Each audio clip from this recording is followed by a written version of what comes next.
महाराष्ट्रात वारकरी संप्रदायाची परंपरा संत ज्ञानेश्वर, नामदेव, तुकाराम या तेजस्वी परंपरेत एक नाव मात्र गुपचूप दलून राहतं, ते म्हणजे संत भोजलिंग काका सुतार.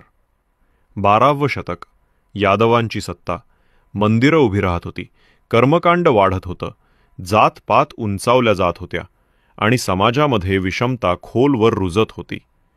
याच काळात पाचाळेश्वर नावाच्या गावात एक साधा सुतार माणूस जन्माला आला. नाव भोजलिंग. ना सोन्याची कचोरी ना राजवाडे, हातात कुऱ्हाड, लाकूड घडवणं हेच त्याचं आयुष्य. पण मन मात्र विठ्ठलाच्या भक्तीने लखलखत होतं. दीन दुबळ्यांचे दुःख पाहून त्याच्या मनात करुणा उसळी मारायची. एक दिवस पांडुरंगाची भेट घडली आणि त्याच्या जीवनातली वाटचाल पूर्ण बदलली. भोजलिंग काका नामस्मरणात रमू लागले.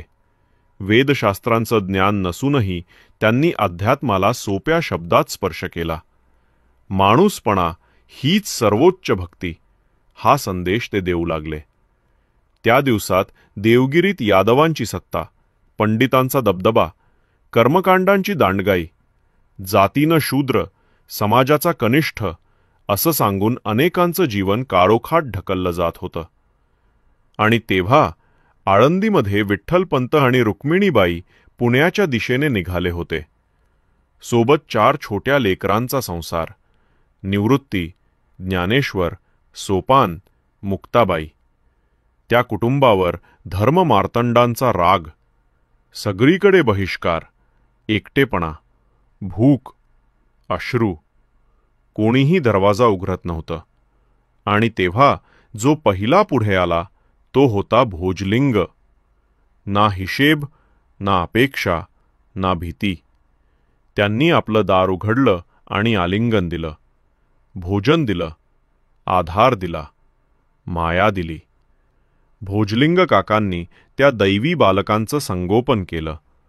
ज्ञानदेवांच्या प्रतिभेला पोषक वातावरण दिलं. त्यांना आत्मविश्वास आणि हृदय दिलं. बाळज्ञानदेवांच्या तेजाला पाहून लोक म्हणू लागले, या मुलात देव वसतो. ज्ञानदेव म्हणायचे, काकांचे उपकार मी जन्मभर विसरणार नाही. आज आळंदीत ज्ञानदेवांची समाधी आहे. तेथेच एक फलक, एक साळुंका भोजलिंग काकांच्या अस्तित्वाची साक्ष देतं. इतक्या मोठ्या कार्याची कथा इतिहासाच्या दुलईखाली लपली. का? कारण ते राजे नव्हते, कारण ते पंडित नव्हते, ते फक्त सुतार होते. पण खरं तर जातीनं शूद्र असलेले हे संत धर्मसत्तेला भिडून ज्ञानदेवांसारख्या संताला आधार देणारे महासमन्वयक होते. हे काम कुणी साध्य करू शकलं असतं? भोजलिंग काकांनी समाजाला शिकवलं, संतपद जातीनं नाही सद्गुणांनी मिळतं. त्यांच्या मायेने, त्यांच्या धाडसाने ज्ञानेश्वरांचे तेज समाजापर्यंत पोहोचले.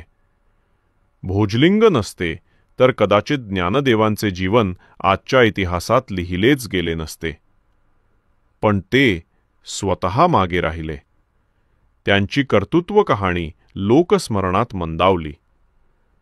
आज 900 वर्षांनी भोजलिंग काकांची कथा पुन्हा जागी होते आहे.